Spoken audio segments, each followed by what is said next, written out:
Hello everyone.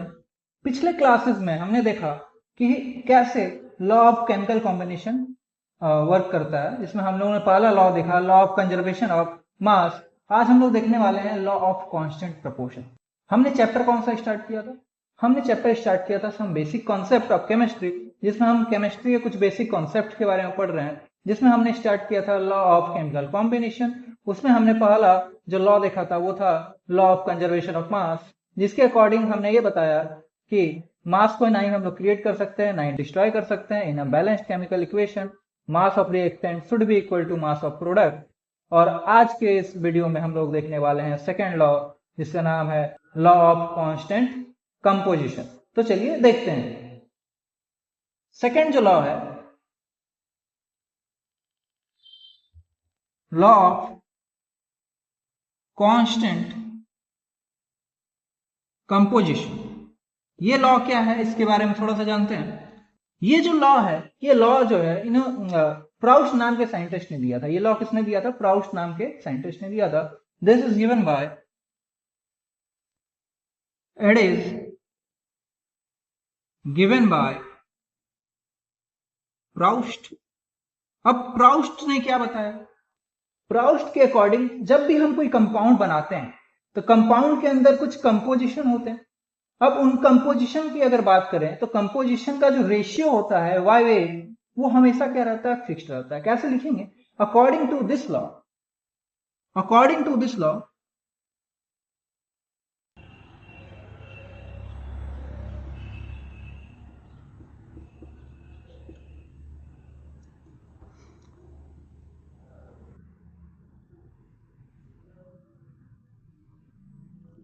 the composition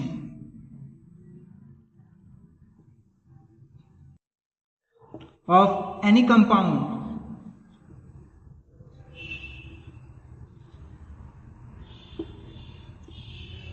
by weight is fixed. It does not depends on the method of preparation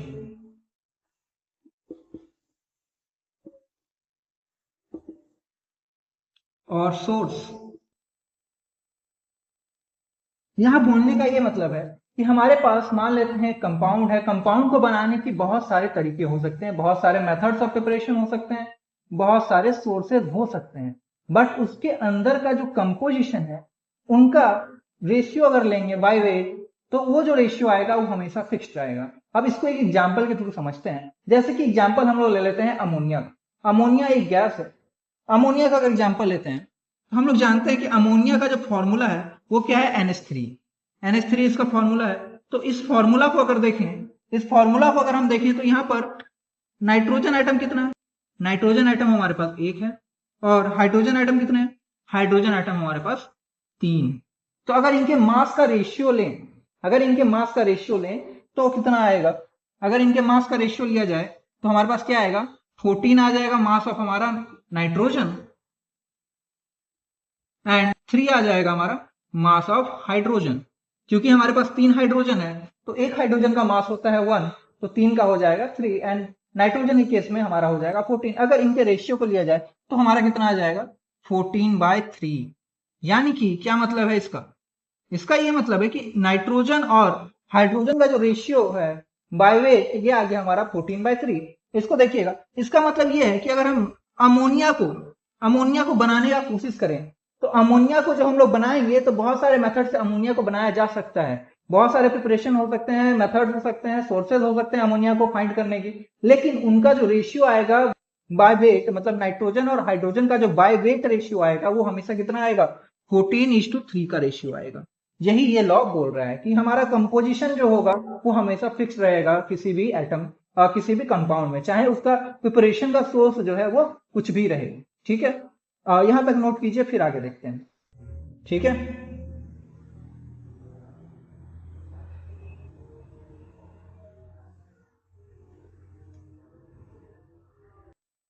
और एक example लेके देखते हैं। जैसे कि हमारे पास एग्जांपल्स हैं, वाटर का एग्जांपल लेते हैं। ठीक है, जैसे कि एग्जांपल लेते हैं वाटर का।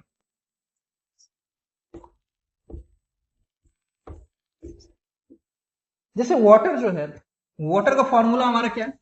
वाटर का फॉर्मूला हमारे पास है H2O। अब अगर हम इसमें ध्यान दें तो हमारे पास हाइड्रोजन आइटम कितने हैं? 1 हाइड्रोजन आइटम और sorry 2 hydrogen atom and 1 oxygen atom. तो अगर हम यहां ध्यान दें तो हमारे पास 2 हाइड्रोजन आइटम है और 1 ऑक्सीजन आइटम है। अगर इनके हम वेट के रेशियो को लेकर देखें तो हमारे पास वेट का रेशियो कितना आएगा? 2 हाइड्रोजन के लिए 2 हो जाएगा और 16, यानी कि हमारे पास 1:8 का रेशियो आएगा हाइड्रोजन और ऑक्सीजन का, यानी कि वाटर में 1:8 के रेशियो में हमारा हाइड्रोजन और ऑक्सीजन प्रेजेंट रहता है। अब हम अगर डिफरेंट सोर्सेस को देखें, मान लेते हैं हमारे पास क्या है, वाटर जो है, वाटर जो है मान लेते हैं रेन से लिए, रेन वाटर हो गया या रिवर वाटर हो गया या टैप वाटर हो गया, कोई भी वाटर ले लो। सोर्सेज हमारा वाटर का अलग अलग हो गया, सोर्सेज हमारा जो है वाटर का अलग अलग हो गया। एक जगह हम लोग रेन से इसको कलेक्ट कर रहे हैं, एक जगह हम लोग इसको टैप से कलेक्ट कर रहे हैं, एक जगह हम लोग रिवर से इसको कलेक्ट कर रहे हैं। लेकिन इन सबका जो रेशियो आएगा बाय वेट, मतलब हाइड्रोजन और ऑक्सीजन का जो बाय वेट रेशियो आएगा वो हमारा क्या रहेगा?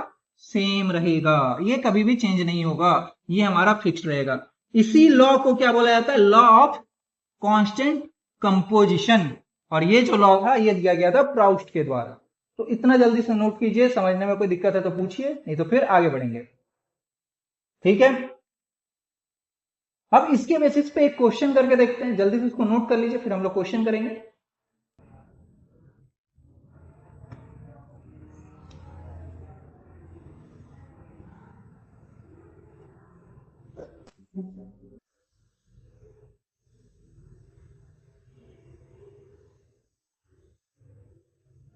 चलिए क्वेश्चन देखते हैं हम लोग।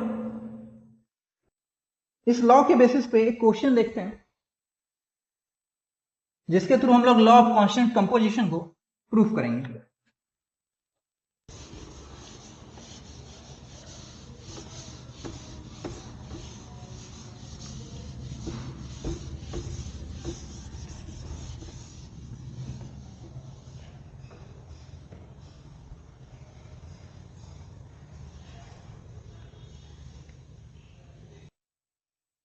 देखिए क्वेश्चन क्या बोल रहा है, weight of copper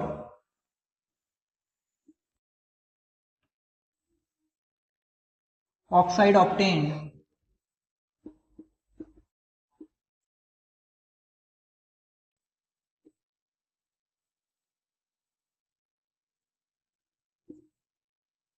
by heating 2.16 gram of metallic copper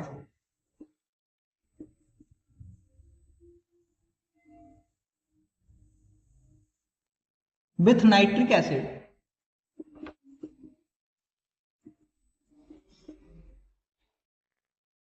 and subsequent ignition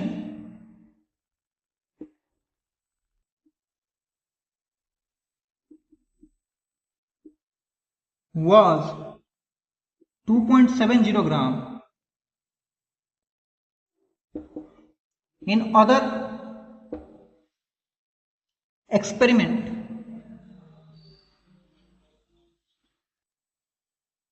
1.15 gram of copper oxide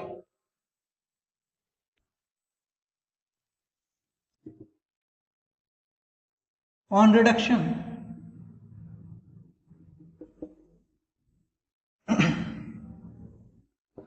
yield 0.92 gram of copper, shows that it shows constant composition.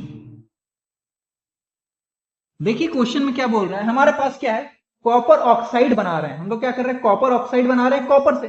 हमारे पास क्या है क्वेश्चन में? कॉपर हमारे पास है मेटल, देखिए मेटालिक कॉपर है हमारे पास। Metallic copper को क्या कर रहे हैं? हीट कर रहे हैं किसके साथ? नाइट्रिक एसिड के साथ। और इग्निशन कर रहे हैं, मतलब उसमें आग लगा रहे हैं, कंबशन रिएक्शन हो रहा है। तो कॉपर में ऑक्सीजन के साथ रिएक्ट करा के क्या बना रहे हैं हम लोग, कॉपर ऑक्साइड बना रहे हैं। कॉपर ऑक्साइड को बना के देखते हैं, हमारे पास रिएक्शन कुछ ऐसा हो रही है। कॉपर है, ऑक्सीजन के साथ रिएक्ट करके कॉपर ऑक्साइड बना रही है, ठीक है। दोनों ही एक्सपेरिमेंट में, ये पहला एक्सपेरिमेंट हो गया। दूसरा एक्सपेरिमेंट हमारे पास फिर क्या है कि कॉपर हमारे पास क्या है, कॉपर हमारे पास 0.92 ग्राम है और उसका रिडक्शन करके हम क्या बना रहे हैं, 1.15 ग्राम कॉपर ऑक्साइड बना रहे हैं, ठीक है। एक्सपेरिमेंट वन में हमारे पास क्या है, एक्सपेरिमेंट वन अगर हम देखते हैं तो हमारे पास कॉपर कितना है, कॉपर हमारे पास है 2.16 ग्राम, जबकि कॉपर ऑक्साइड कितना है, कॉपर ऑक्साइड हमारे पास है 2.70 ग्राम, ठीक है। जबकि एक्सपेरिमेंट टू में हमारे पास क्या, एक्सपेरिमेंट टू हम और एक कर रहे हैं, मतलब दो सोर्सेज ले रहे हैं। यहां पर कॉपर हमारे पास है 0.92 ग्राम एंड कॉपर ऑक्साइड हमारा फॉर्म हो रहा है 1.15 ग्राम। मतलब क्या है, जरा सा इस क्वेश्चन को ध्यान देना। यहां पे बोला जा रहा है कि कॉपर ऑक्साइड जो है हम लोग दो मेथड से बना रहे हैं, दो प्रिपरेशन के मेथड से। पहला जो प्रिपरेशन है उसमें क्या कर रहे हैं, कॉपर हमारे पास है 2.16 ग्राम, कॉपर ऑक्साइड हमारे पास बन रहा है 2.70 ग्राम। दूसरा जो एक्सपेरिमेंट है उसमें क्या है, कॉपर हमारे पास है 0.92 ग्राम, कॉपर ऑक्साइड हमारा बन रहा है 1.15 ग्राम। अब हमको ये करना है, ये शो करना है कि ये जो है दोनों कंपोजिशन, दोनों जो एक्सपेरिमेंट है सेम कंपोजिशन को फॉलो करता है। तो थोड़ा सा देखते हैं कि हमारे पास क्या है। तो कॉपर ऑक्साइड में क्या है, कॉपर है और साथ में ऑक्सीजन है, कॉपर है ऑक्सीजन है। इसको थोड़ा सा मैं इरेज करता हूं क्वेश्चन को और ऊपर में देखते हैं इसके आंसर को। देखिए क्या होगा,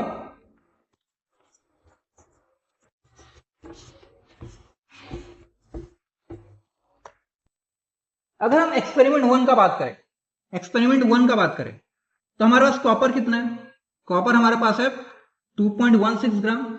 और ऑक्सीजन कितना है, ऑक्सीजन का अगर बात करें तो ऑक्सीजन कैसे निकालेंगे हम लोग, ऑक्सीजन निकालेंगे, कॉपर जो है उसमें कॉपर ऑक्साइड को माइनस कर देंगे, यानी कॉपर ऑक्साइड माइनस कॉपर कितना हो जाएगा 2.70 माइनस 2.16, ये हमारा ऑक्सीजन का निकल जाएगा। और सेम इसी तरह से अगर हम एक्सपेरिमेंट टू को देखते हैं, एक्सपेरिमेंट टू, तो हमारे पास कॉपर कितना है, कॉपर हमारे पास है 0.92 ग्राम। और कॉपर ऑक्साइड से अगर हम ऑक्सीजन निकालने की कोशिश करें तो ऑक्सीजन का हमारा कितना निकलेगा 1.16 माइनस 0.92, ये हमारा माइनस होकर निकलेगा ऑक्सीजन के लिए। कितना निकलेगा जरा जल्दी से माइनस करके बताइए।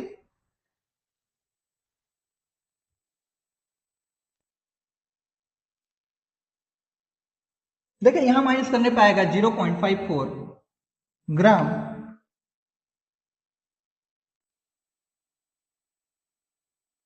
और यहां पे आएगा 0.23 ग्राम। ये हमारा माइनस करके आ जाएगा ऑक्सीजन का। अब देखिए यहां से हम लोग क्या कर सकते हैं, रेशियो ले सकते हैं। हमें निकालना क्या है, हमें निकालना क्या है, ये देखिए क्वेश्चन में हमें दिया है कि हमें निकालना है कॉपर और ऑक्सीजन के रेशियो। तो कॉपर का मास कितना हो गया इस पर्टिकुलर क्वेश्चन में, कॉपर का जो गिवन मास है, मतलब कितना दिया हुआ वो है हमारे पास 2.16। तो यहाँ 2.16 लेंगे, 2.16, और रेशियो किसके साथ लेंगे 0.54 के साथ।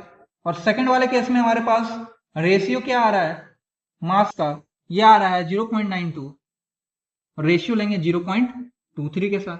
इसको अगर हम लोग देखें पर्टिकुलरली,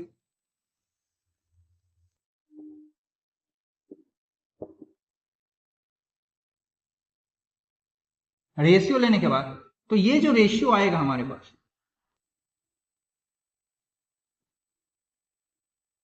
दोनों ही रेशियो हमारा सेम आएगा। कैसे आएगा सेम, अगर हम इनको डिवाइड करके देखें, अगर हम इनको डिवाइड करके देखें तो हमारे पास कितना वैल्यू आएगा, दोनों ही एक्सपेरिमेंट में कॉपर ऑक्साइड में जो कॉपर और ऑक्सीजन प्रेजेंट है उनके मास का जो रेशियो है वो आएगा हमारा 4:1। यहां पर भी 4:1 आएगा और यहां पर भी हमारा 4:1 आएगा। तो हम लोग देख सकते हैं कि कॉपर ऑक्साइड में हमेशा मास बाय रेशियो जो रहता है वो हमारा 4:1 रहता है, 4 हमारा कॉपर का और 1 पार्ट जो रहता है ऑक्सीजन का। इस तरह हम लोग बोल सकते हैं कि लॉ ऑफ कांस्टेंट कंपोजिशन यहां पर भी वर्क करता है। ठीक है, इसको जल्दी से नोट कीजिए, फिर हम लोग नेक्स्ट लॉ की तरफ आगे बढ़ेंगे।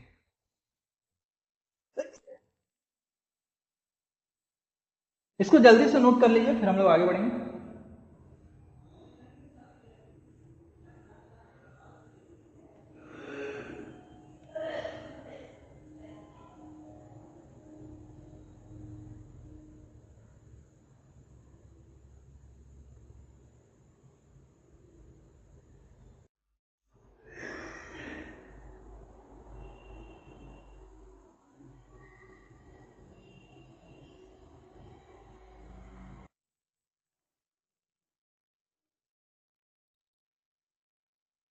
हो गया, आगे बढ़ते हैं। तो नेक्स्ट जो लॉ है,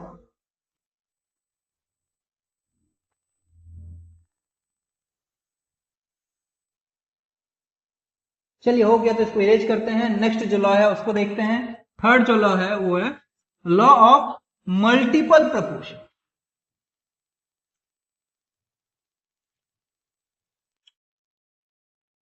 थर्ड जो लॉ है वो क्या है? Law of multiple proportion. अब देखिए लॉ ऑफ मल्टीपल प्रोपोर्शन में क्या होता है। लॉ ऑफ मल्टीपल प्रोपोर्शन में क्या होता है, अगर मान लेते हैं कि हमारे पास दो एलिमेंट है और दो एलिमेंट आपस में मिलकर एक से ज्यादा कंपाउंड बना रहे हैं। अगर दो एलिमेंट हैं और वो मिलकर आपस में एक से अधिक कंपाउंड बना रहे हैं और किसी एक एलिमेंट का अगर हम लोग मास फिक्स्ड कर दें तो वो फिक्स्ड मास डिफरेंट मासेस के साथ दूसरे एलिमेंट का रिएक्ट करेगा और रिएक्ट करने के बाद वो एक फिक्स्ड रेशियो, सिंपल रेशियो में फॉर्म करेगा। इसी को हम लोग बोलते हैं लॉ ऑफ मल्टीपल प्रोपोर्शन। चलिए देखते हैं इसके डिफिनेशन के साथ। It is given by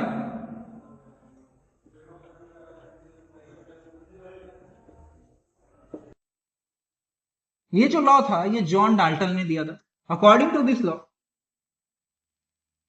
according to this law, if two elements combined together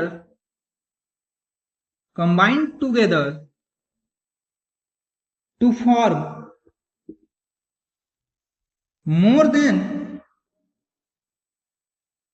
one compound,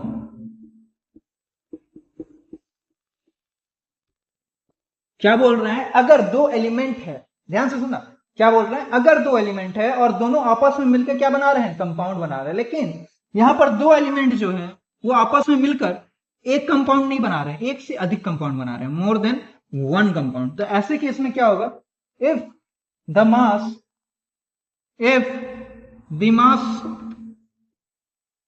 of one element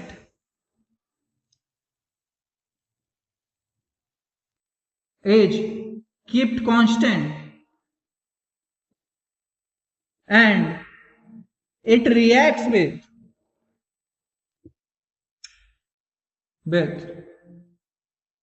the mass of different mass of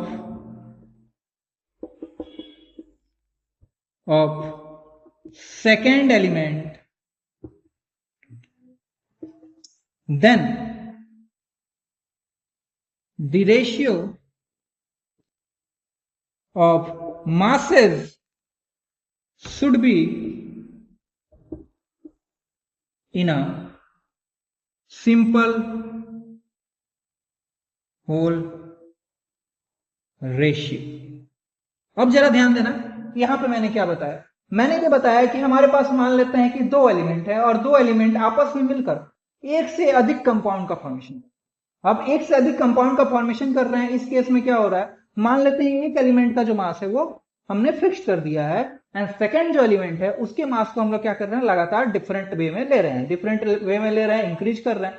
तो इन दोनों का जब मास का रेशियो लेंगे तो ये क्या आएगा, एक सिंपल रेशियो में आएगा। अब कैसे आएगा, इसको एक एग्जाम्पल के थ्रू समझेंगे। सबसे पहले इस चीज को नोट कीजिए, फिर हम लोग एग्जाम्पल की तरफ आगे बढ़ते हैं।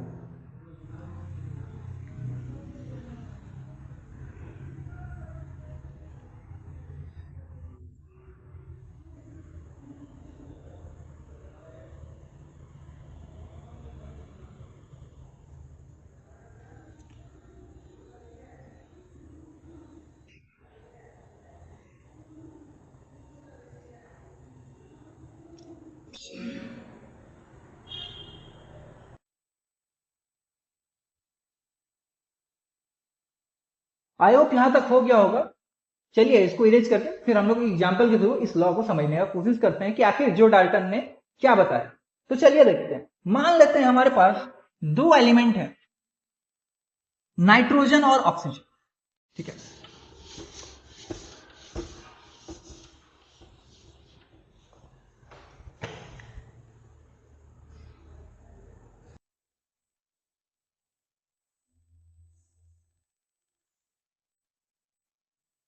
हमारे पास दो एलिमेंट है, टू एलिमेंट।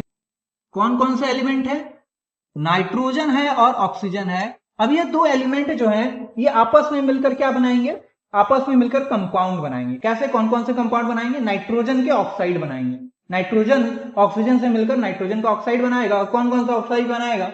मान लेते हैं हमारे पास पहला बन गया N2O, सेकंड बना NO, फिर बना N2O3, N2O4 और लास्ट में बना N2O5। ये इस तरह के कंपाउंड बने।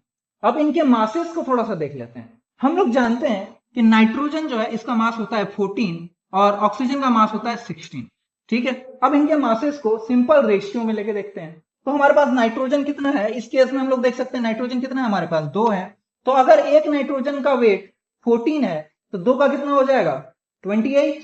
तो इसको थोड़ा सा देखते हैं। अगर हम लोग इसको लिखते हैं तो 28 रेशियो में क्या लेंगे? ऑक्सीजन का मास कितना है? ऑक्सीजन है, एक ऑक्सीजन है। ऑक्सीजन का मास कितना होगा? 16। यहां कितना लिखेंगे? 16। ठीक है, यहां लिख देंगे 16। अगर सेकंड वाले का बात करें तो नाइट्रोजन कितना है हमारा? 1 है। ठीक है, नाइट्रोजन 1 है तो इसको हम लोग लिखेंगे 14 और ऑक्सीजन को लिखेंगे 16। थर्ड वाले में देखते हैं, नाइट्रोजन फिर से हमारे पास 2 है तो 28 और ऑक्सीजन हमारे पास 3 है। 3 ऑक्सीजन के लिए कितना हो जाएगा? कितना हो जाएगा? 48 हो जाएगा। तो 48 यहां लिखेंगे। और अगर हम यहां बात करें तो हमारे पास नाइट्रोजन तो 2 ही है 28, ऑक्सीजन हमारे बढ़ गए हैं। ऑक्सीजन कितने हो गए हैं? 4। 4 ऑक्सीजन के लिए कितना लिखेंगे? 4 ऑक्सीजन के लिए 64। और अगर इस वाले में देखें तो नाइट्रोजन तो हमारे पास 2 ही है लेकिन ऑक्सीजन की अमाउंट बढ़ते जा रही है। ऑक्सीजन कितनी हो गई?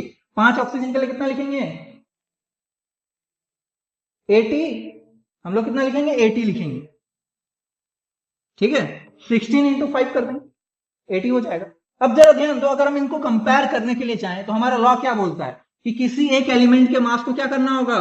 फिक्स्ड करना होगा और इसके डिफरेंट मास पे लेना होगा। तो हम लोग क्या किए? नाइट्रोजन के मास को चलो फिक्स्ड कर दिए। तो नाइट्रोजन के मास को फिक्स कर दिए। हम लोग देख सकते हैं कि सब में क्या है? 28 ही है। बस यहाँ पे हमारा 14 है तो इसको अगर हम मल्टीप्लाई कर दे 2 से तो ये हमारा हो जाएगा 28:32 का रेशियो।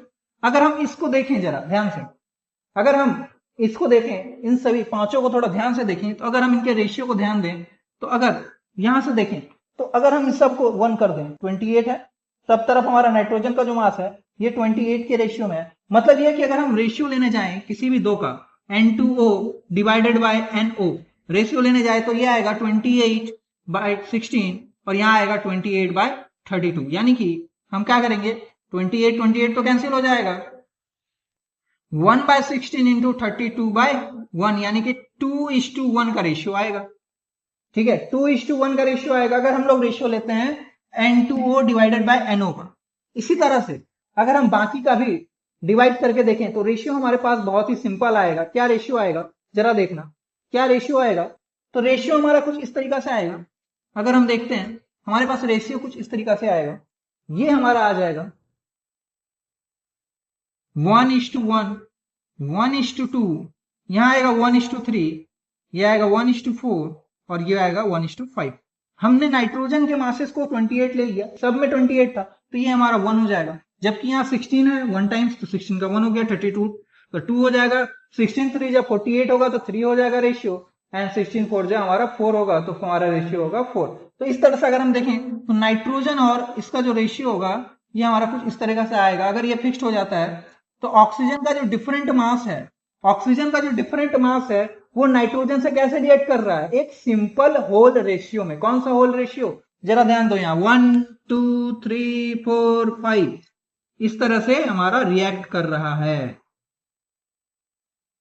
और यही हमारा क्या है? लॉ है। लॉ क्या बोल रहा था कि अगर दो एलिमेंट हम लोग लेते हैं और दो एलिमेंट एक से ज्यादा कंपाउंड का फॉर्मेशन करते हैं, देन अगर एक कंपाउंड के मास को अगर हम लोग फिक्स कर दें तो डिफरेंट अमाउंट ऑफ मासेस जो सेकंड एलिमेंट का होगा वो एक सिंपल होल रेशियो में रिएक्ट करेगा। तो यहां हम लोग देख सकते हैं कि एक सिंपल होल रेशियो क्रिएट हो रहा है। इसी को हम लोग बोलते हैं लॉ ऑफ कांस्टेंट प्रोपोर्शन। ठीक है, इसको जल्दी से नोट कीजिए। उसके बाद और एक एग्जांपल देखते हैं इसका। ठीक है, जल्दी से नोट कीजिए।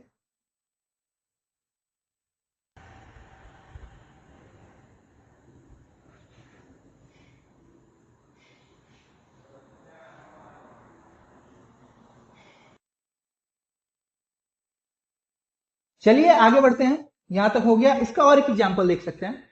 एग्जाम्पल तो बहुत है, हम लोग और एक एग्जाम्पल देखेंगे एंड देन उसके बाद फर्दर हम लोग नेक्स्ट जो लॉ है उसके तरफ आगे बढ़ेंगे। ठीक है, इसका और एक एग्जाम्पल हम लोग देख सकते हैं।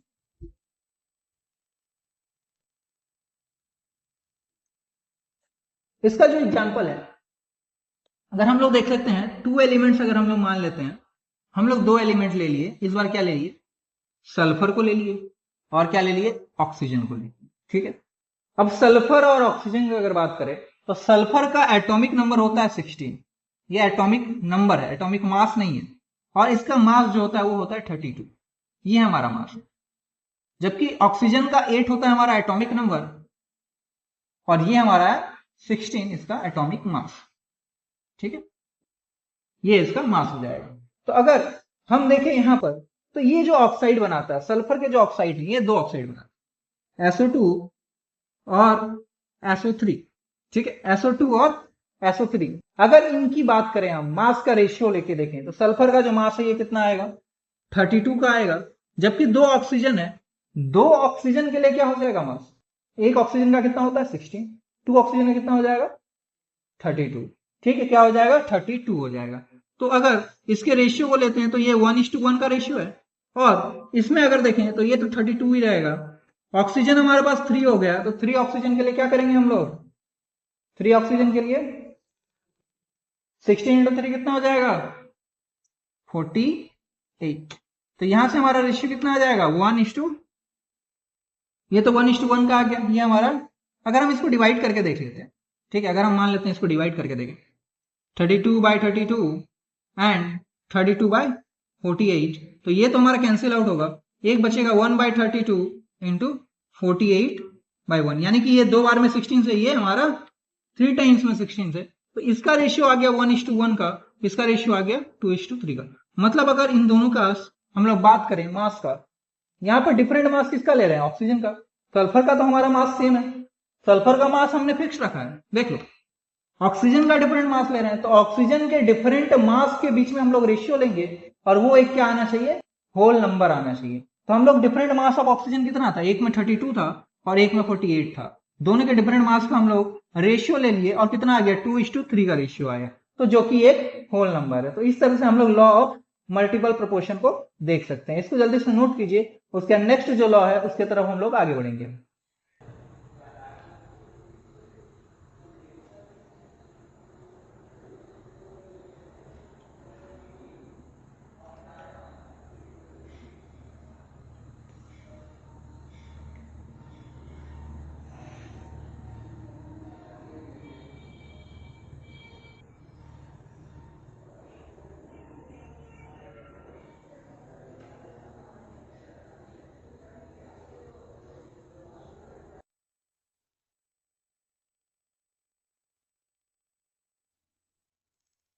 चलिए यहां तक हो गया होगा। नेक्स्ट हम लोग क्या करते हैं, ये जो लॉ ऑफ मल्टीपल प्रोपोर्शन हमने देखा, इसके ऊपर एक क्वेश्चन किया जाए, एक क्वेश्चन करके देखते हैं। ठीक है, बहुत ही सिंपल सा क्वेश्चन है, अगर ये लॉ सही से समझ में आया है तो क्वेश्चन बहुत ही आसानी से हो जाएगा।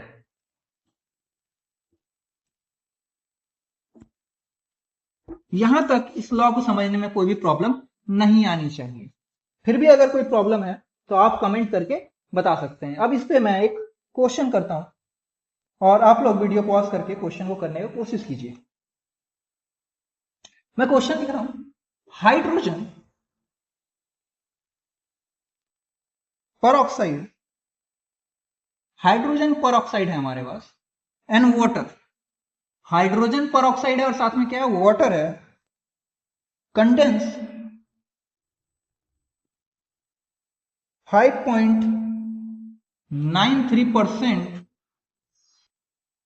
and 11.2% of hydrogen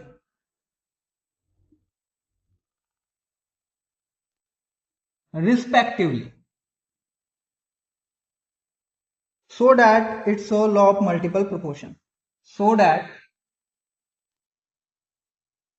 it shows law of multiple proportion.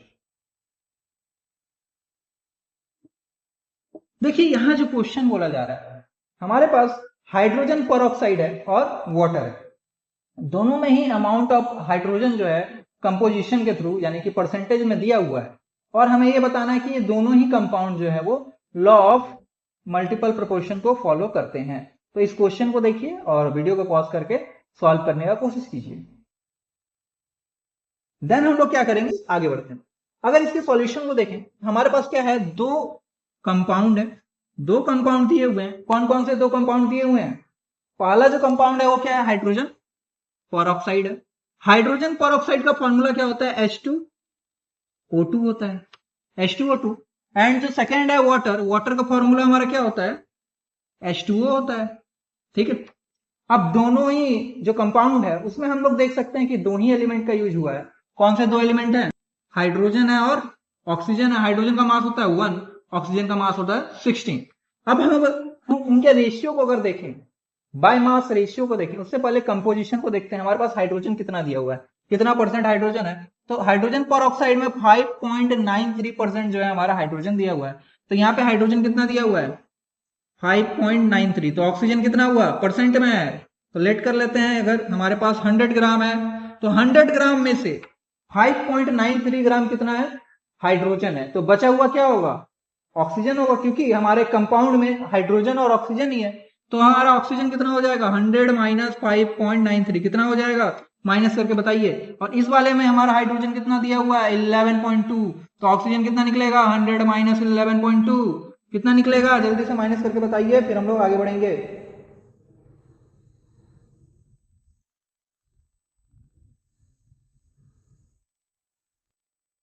ये बचेगा 94.07, माइनस कर सकते हैं, और यहां बचेगा 88.2। ठीक है, 88.8 बचेगा, क्योंकि यहां पर देखिए ये 2 है तो ये आएगा 8। ठीक है, और अगर हम इनके रेशियो को देखें, मास के रेशियो को देख रहे हैं, हाइड्रोजन इज टू ऑक्सीजन, और यहां पर भी हाइड्रोजन इज टू ऑक्सीजन करेंगे तो क्या आएगा, देखिए क्या ये लॉ ऑफ मल्टीपल प्रोपोर्शन को फॉलो कर रहे हैं या नहीं, यही हमें चेक करना है। तो सबसे पहले हाइड्रोजन की अगर बात करें तो हाइड्रोजन है हमारे पास 5.93 डिवाइडेड बाय, रेशियो ले रहे हैं 94.07, और यहां पर कितना आएगा 11.2 रेशियो 88.8। अगर इनके रेशियो को लिया जाए, क्या करेंगे रेशियो लेने के लिए, रेशियो लेने के लिए हम लोग क्या करेंगे, सिंपल वाले में छोटे वाले से सबको डिवाइड करेंगे, मतलब 5.93 से ही क्या करेंगे, 5.93 को भी डिवाइड करेंगे, और यहां पर भी हम लोग क्या करेंगे, 94.07 को डिवाइड कर देंगे 5.93 से। क्या किया हमने, जो छोटा वैल्यू था दोनों को उससे डिवाइड कर दिए। ठीक है, जो छोटा वैल्यू था दोनों को उससे डिवाइड कर दिए। इस साइड क्या बचा, इस साइड भी हम लोग वही करेंगे, छोटे वैल्यू से दोनों को डिवाइड कर देंगे। 11.2 divided by 11.2 is two 88.8 divided by 11.2। अब थोड़ा सा ऊपर मैं वैल्यूज को लिखता हूं और देखता हूं कितना आ रहा है। अगर इन वैल्यूज को देखा जाए,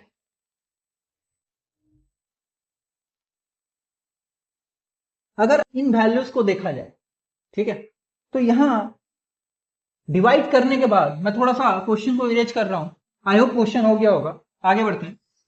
यहां देखो डिवाइड करने के बाद क्या आएगा, रेशियो आना चाहिए हमारे पास।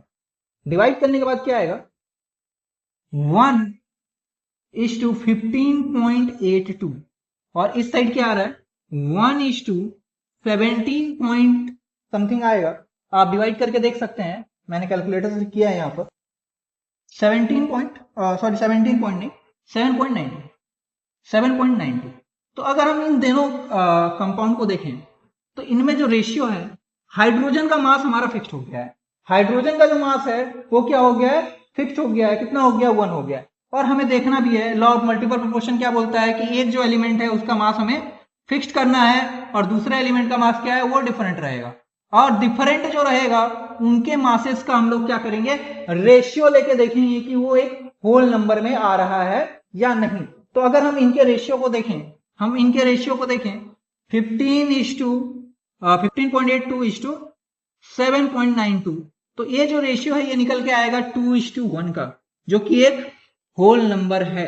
तो अगर हम हाइड्रोजन के मास को कांस्टेंट कर दें और ऑक्सीजन के मासेस का रेशियो ले लें तो ये क्या आएगा, एक होल नंबर रेशियो आएगा। इसलिए हम लोग बोल सकते हैं कि हाइड्रोजन पर ऑक्साइड और हाइड्रोजन ऑक्साइड मतलब कि वाटर, ये दोनों आपस में क्या है, एक मल्टीपल प्रोपोर्शन के लॉ को फॉलो करते हैं। ठीक है, हाइड्रोजन पर ऑक्साइड के फॉर्मूला को ध्यान दीजिएगा, H2O2, और वाटर का फॉर्मूला तो हम लोग जानते ही हैं। ठीक है, तो इसको जल्दी से नोट कीजिए। उसके बाद हम लोग नेक्स्ट जो लॉ है, लॉ ऑफ रेसिप्रोकल प्रोपोर्शंस, उसके तरफ आगे बढ़ेंगे। इसको जल्दी से नोट कीजिए।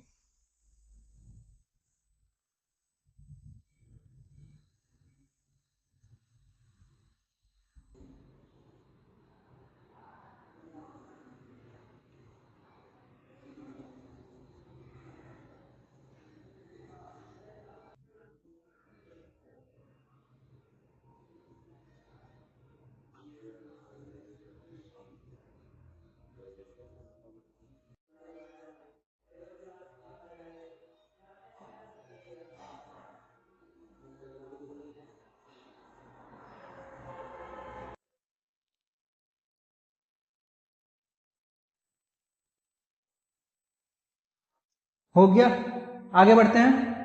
अब देखिए नेक्स्ट जो लॉ है उसको देखते हैं।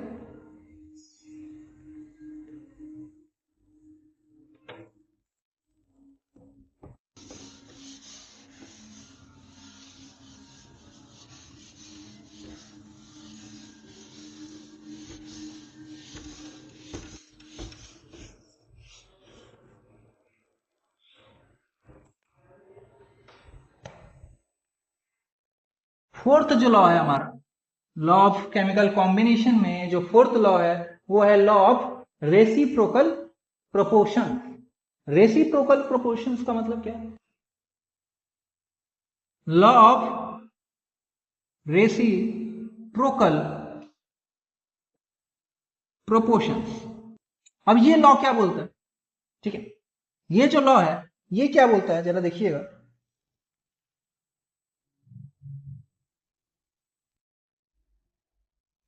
It is given by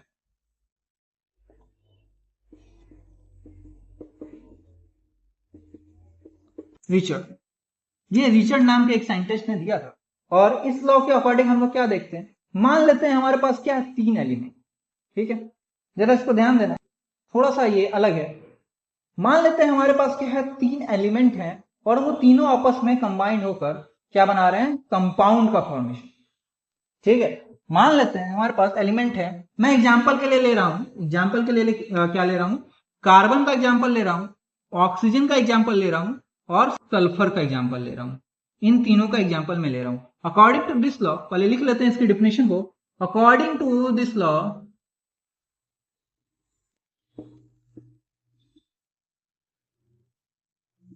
if if two elements combine with the third element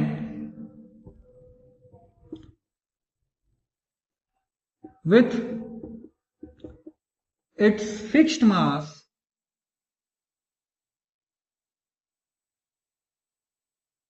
then both the elements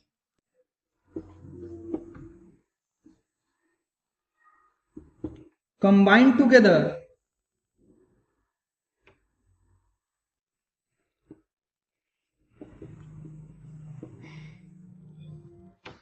in a simple whole ratio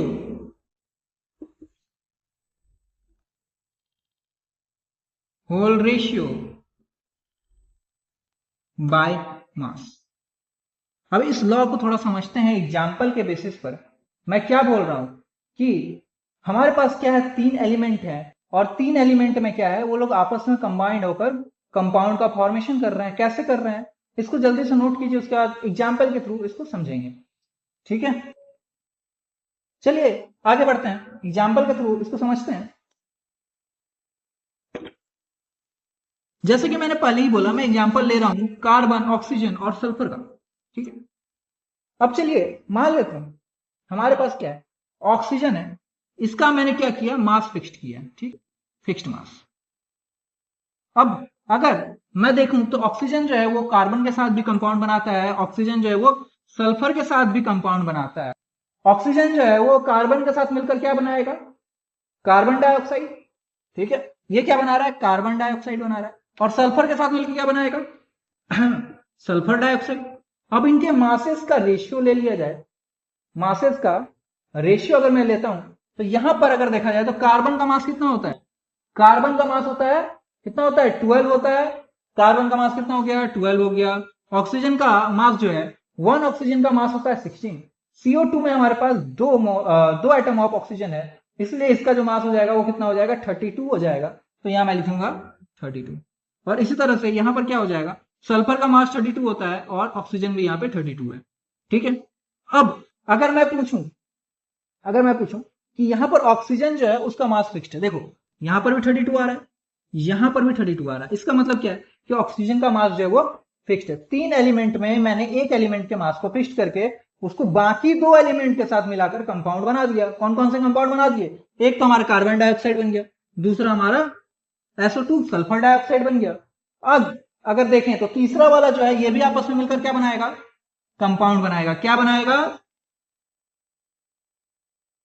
carbon sulphide बनाएगा, CH2। अब इनका जो रेशियो होगा मास का वो कैसे होगा? वो एक सिंपल होल रेशियो में आएगा, इन दोनों के रेशियो का। ये जो हमारे पास रेशियो आए, इनके रेशियो का एक सिंपल होल रेशियो में आएगा। कैसे निकाल के देखते हैं, क्या बता रहा हूं? 12/32 डिवाइड बाय क्या आएगा? 32/32 कितना आ जाएगा? देख सकते हैं हम लोग, ये कैंसिल हो जाएगा। हमारे पास क्या आएगा? 12/32 आ गया। अगर इसको मैं देखूं ध्यान से तो ये भी एक होल रेशियो बना रहा है। ठीक है, होल रेशियो बना रहा है।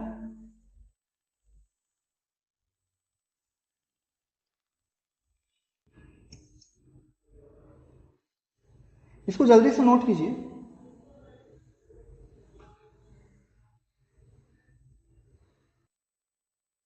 इसको जरा ध्यान दीजिएगा।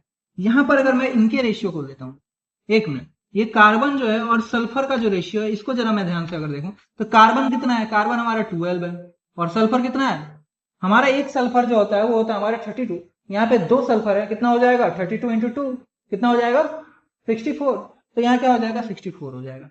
अब अगर मैं रेशियो लेता हूं इनके साथ, मान लेते हैं कि मैंने एक रेशियो लिया 12/32, और यहां पर अगर देखो कार्बन के अमाउंट को, तो कार्बन यहां पर भी 12 है और यहां पर भी हमारा 12 है। तो अगर मैं रेशियो लेता हूं यहां पर, मैं रेशियो किसका ले रहा हूं जरा ध्यान देना। मैंने रेशियो लिया CO2 डिवाइड बाय CH2। क्या आएगा? कार्बन का यहां रेशियो हो जाएगा 12, ऑक्सीजन का 32 डिवाइड बाय CH2 में हमारे पास कार्बन जो है वो कितना प्रेजेंट है? कार्बन हमारा 12 प्रेजेंट है और सल्फर कितना है? 64 प्रेजेंट है। तो अगर मैं यहां से डिवाइड करता हूं तो 12/32, ये ऊपर जाएगा 64 और यहां आएगा 32, सॉरी, और यहां से हमारा क्या होगा? कैंसिल हो जाएगा 12। और यहां से अगर देखूं तो 32 हमारे वन टाइम में 64 टू टाइम्स, यानी कि 2:1 का सिंपल रेशियो आएगा।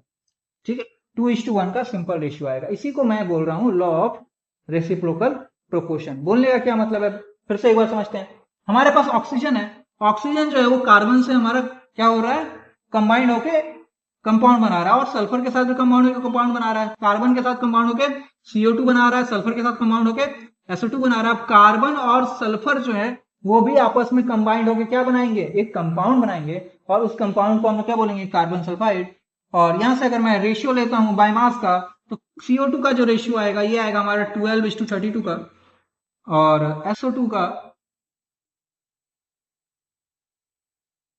32 × 32 का, और इसी तरह CH2 का अगर मैं देखता हूं तो ये आएगा 12 × 64 का। अगर इनके रेशियो को देखा जाए तो हमेशा क्या आएगा? एक होल रेशियो आएगा। जैसे कि मैं अगर देखता हूं CO2 डिवाइड बाय CH2, तो यहां से मैंने निकाल के देखा कि ये रेशियो आएगा 2:1 का। तो एक सिंपल रेशियो में आएगा। बस इसी चीज को बोला जाता है लॉ ऑफ रेसिप्रोकल प्रोपोर्शन। ठीक है, इसको जल्दी से नोट कीजिए, उसके नेक्स्ट लॉ की तरफ आगे बढ़ेंगे। ठीक है, जल्दी से नोट कीजिए।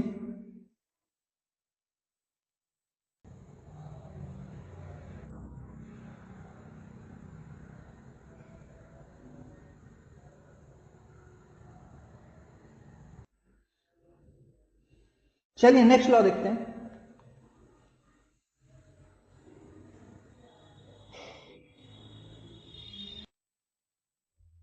चलिए नेक्स्ट जो है पांचवा जो लॉ है उसको जरा ध्यान से देखते हैं।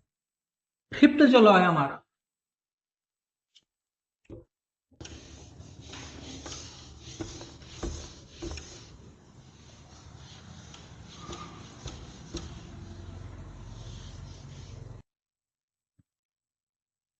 फिफ्थ जो लॉ है,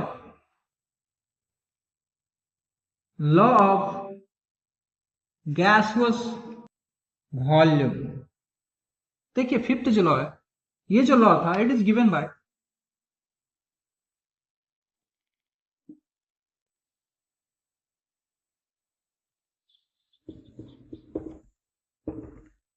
ये जो लॉ है ये गैलुसेक नाम के एक साइंटिस्ट ने दिया था, और भी उन्होंने बहुत सारे लॉज दिए हैं। इसके बारे में देखते हैं। इनके अकॉर्डिंग जब भी दो रिएक्टेंट को मिलाकर प्रोडक्ट बनाया जाता है और अगर वो रिएक्टेंट हमारे गैसेस हैं तो उनके वॉल्यूम जो है वो एक सिंपल रेशियो में कंबाइंड होते हैं और प्रोडक्ट का फॉर्मेशन करते हैं। जैसे कि एग्जांपल के लिए हम लोग लेंगे, पहले इसके डेफिनेशन को लिखते हैं। According to this law, according to this law for a gaseous reaction में हम लोग क्या करते हैं, वॉल्यूम को देखते हैं, क्योंकि हमारे गैसेस जो होते हैं वो हमारा हमेशा ट्रेवल करते रहते हैं, उनके वॉल्यूम को हम लोग कंसिडर करते हैं। टू और more reactants combined together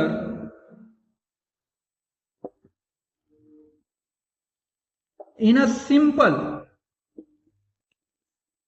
ratio by volume to form product. क्या करते हैं, सिंपल रेशियो में वो वॉल्यूम का कंबाइन करते हैं और प्रोडक्ट का फॉर्मेशन। जैसे कि एग्जांपल के थ्रू समझते हैं। जैसे कि हमारा अगर देखें हाइड्रोजन गैस ले लेते हैं, हाइड्रोजन गैस का कंबाइन किए क्लोरीन गैस के साथ और फॉर्मेशन क्या हुआ, HCl गैस का।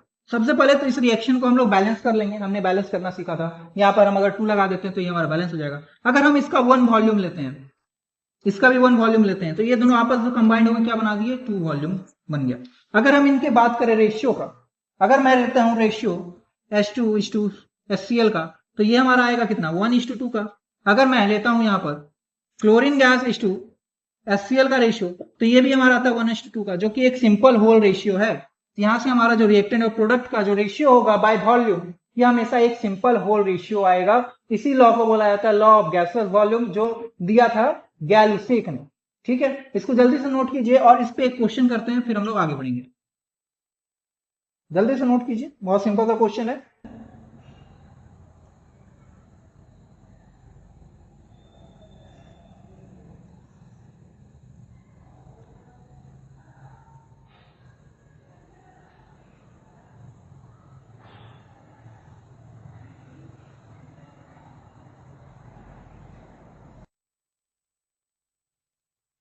हो गया, चलिए आगे बढ़ते हैं, एक क्वेश्चन देखते हैं।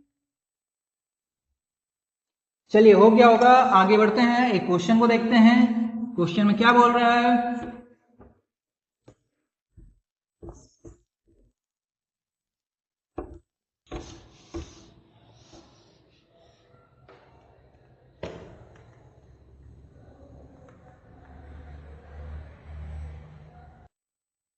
In a particular reaction. क्या क्वेश्चन है, इन अ पर्टिकुलर रिएक्शन, एक रिएक्शन हमारे पास है। कौन सा रिएक्शन है, H2 reacts with chlorine gas to form, वही रिएक्शन है जिसके बारे में भी हम लोगों ने डिस्कस किया था। अब यहां पर क्या बोला जा रहा है कि 40 ml of H2 reacts with 40 ml of Cl2, find the amount, find the volume of HCl form। देखो बहुत ही सिंपल सा क्वेश्चन, हमारे पास क्या है, एक रिएक्शन दिया हुआ है, हमारे पास रिएक्शन में hydrogen as a reactant and chlorine as a reactant formation हो रहा है हमारे पास HCl गैस का, और हाइड्रोजन का जो वॉल्यूम है वो दिया हुआ है, क्लोरीन गैस का वॉल्यूम दिया हुआ है। तुमसे पूछा जा रहा है कि इस रिएक्शन के बाद कितना HCl गैस हमारा फॉर्म होगा। तो चलिए इसको थोड़ा सा सॉल्व करते हैं। कैसे सॉल्व करेंगे? यहां पर हम लोग अप्लाई कर सकते हैं लॉ ऑफ गैसियस वॉल्यूम। ठीक है, अगर हम लोग रिएक्शन को देखें तो H2 जो कि गैस है, हाइड्रोजन गैस, क्लोरीन गैस के साथ रिएक्ट करके हमारा बना रहा है HCl। अगर मैं इसे बैलेंस कर दूं, अगर इसको बैलेंस किया जाए तो यहां से हमारा ये बन जाएगा। अगर हम वॉल्यूम का बात करें, ठीक है, अब जरा ध्यान देना, इसका वन भी हमने थोड़ा सा पहले ही देखा था कि इसका वन भी अगर इसका वन भी से रिएक्ट करता है, ठीक है, तो ये टू भी बनाता है। इसी का यूज करते हुए अगर हम लोग देखें कि हमारे पास कितना दिया हुआ है, 40 ml दिया हुआ है, 40 ml ऑफ H2O दिया हुआ है। तो 40 ml अगर हम लोग H2O का लेंगे, और 40 ml ही हमारे पास क्या है, क्लोरीन गैस भी दिया हुआ है, 40 ml ऑफ हमारा क्लोरीन गैस भी दिया हुआ है, दोनों का 40 ml लेंगे। अगर यहाँ भी लिए थे तो ये 2v बन गया था। ये कितना बन गया था? 2v बन गया था। अगर मैं यहाँ पे 40 ml लूं, यहाँ भी 40 ml लूं, तो ये इसका भी डबल हो जाएगा। क्या बन जाएगा? 2 into 40 कितना बन जाएगा? 80 ml बन जाएगा। तो इस पर्टिकुलर क्वेश्चन में मैं देख सकता हूं कि HCl फॉर्म कितना बनेगा? HCl फॉर्म कितना बनेगा? ये हमारा 80 ml बन जाएगा।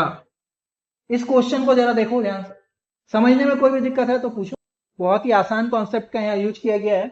अगर ये वन वॉल्यूम है हमारे पास और ये वन वॉल्यूम से रिएक्ट कर रहा है और बना रहा है टू वॉल्यूम, तो सिंपल सी बात है, अगर मैं यहाँ 40 ml लेता हूं और इसको रिएक्ट कराता हूं 40 ml के साथ, तो ये इसका भी डबल बना देगा। कितना बना देगा? 80 ml बना देगा। बहुत ही सिंपल सा क्वेश्चन है ये, इसको जल्दी से नोट करो एंड देन फिर हम लोग आगे बढ़ेंगे। ठीक है, इसको जल्दी से नोट कर लो।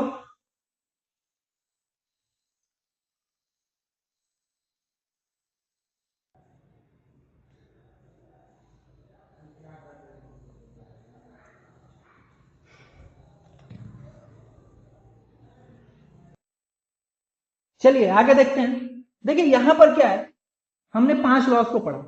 ठीक है,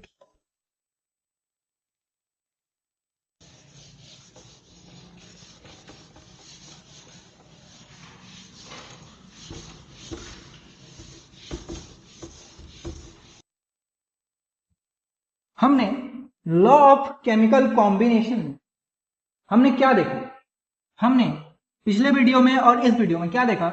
लॉ ऑफ केमिकल कॉम्बिनेशन मतलब एलिमेंट्स जो है आपस में किस तरह से कंबाइंड होकर कंपाउंड का फॉर्मेशन हो। उसके बेसिस पर हमने टोटल 5 लॉज देखे। कौन कौन से लॉज देखे? पहला जो लॉ था वो क्या था? Law of mass conservation. Second law क्या था? Law of constant composition. Third जो लॉ था वो क्या था? Law of multiple proportions. Fourth जो लॉ था ये क्या था? Law of reciprocal proportion. और फिफ्थ जो था law of gaseous volume.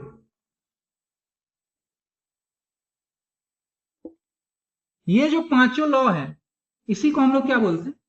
Law of chemical combination.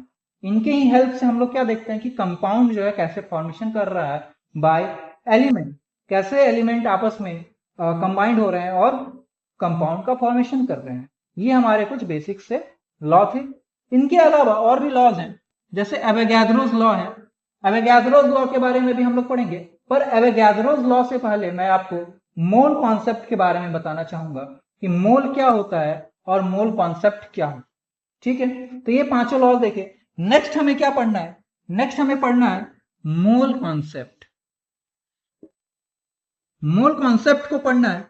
ठीक है, मोल कॉन्सेप्ट का मतलब क्या? हमने देखा था कि प्रेशर, वॉल्यूम, टेम्परेचर, इसके अलावा एक टर्म मैंने बताया था पहले, नंबर ऑफ मोल्स को, यानी कि अमाउंट ऑफ सब्सटेंस।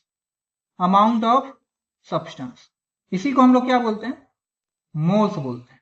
इसके बारे में हम लोग पढ़ेंगे। अब मोल्स क्या होता है, कैसे इसका फॉर्मूला वर्क करता है, एवोगाद्रो नंबर क्या है, इन सब को जानने के बाद हम लोग आएंगे एवोगाद्रोस लॉ पर, ठीक है। एंड देन उसके बाद हम लोग क्या पढ़ेंगे, उसके बाद हम लोग पढ़ेंगे स्टोइकियोमेट्री, कि कैसे किस अमाउंट में रिएक्टेंट को मिलाया जाए तो कितना प्रोडक्ट बनेगा, लिमिटिंग रिएजेंट क्या है, इन सब कॉन्सेप्ट को हम लोग एक एक करके पढ़ेंगे। तो नेक्स्ट क्लास में हमारा क्या होने वाला है, नेक्स्ट क्लास में हम लोग क्या पढ़ने वाले हैं, नेक्स्ट क्लास में हमारा मोल कॉन्सेप्ट स्टार्ट होने वाला है। ये लॉ ऑफ केमिकल कॉम्बिनेशन हमने देख लिया, 5 लॉज पढ़ लिए, इनके एग्जांपल्स देख लिए। नेक्स्ट हमारा मोल कॉन्सेप्ट होने वाला है, मोल कॉन्सेप्ट होने वाला है। मोल कॉन्सेप्ट के बारे में किसने बताया था, और इसके बारे में हम लोग डिस्कस करेंगे। एवोगाद्रोस नंबर क्या होता है, और एक मोल में कितने सब्सटेंस आते हैं या फिर कितने पार्टिकल्स आते हैं, इसके बारे में हम लोग डिस्कस करेंगे नेक्स्ट क्लास में। तब तक के लिए आप लोग रिवीजन करते रहिए, पढ़ते रहिए, रिवीजन करते रहिए। और आज की क्लास में हम लोग इतना ही करेंगे। नेक्स्ट क्लास में हम लोग स्टार्ट करेंगे मोल कॉन्सेप्ट, ठीक है। Have a good day.